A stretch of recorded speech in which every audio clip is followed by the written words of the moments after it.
iPhone 18 Pro leaks for 2026 point to four core colors across Pro and Pro Max, with Apple focusing on restrained premium tones and updated titanium coatings for better durability, reduced wear, and a more consistent finish in different lighting conditions.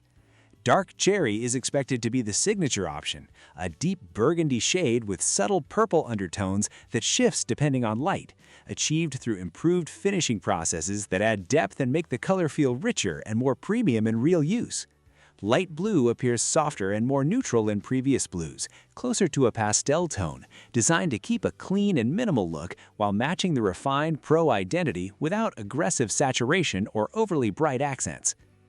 Hardware leaks point to the A20 Pro chip on 2 nanometers, improved thermals, better power efficiency, and camera processing upgrades, focusing on stable performance rather than radical changes, while the final lineup includes Pantone shades like dark cherry, light blue, silver, and dark gray. Which one would you pick?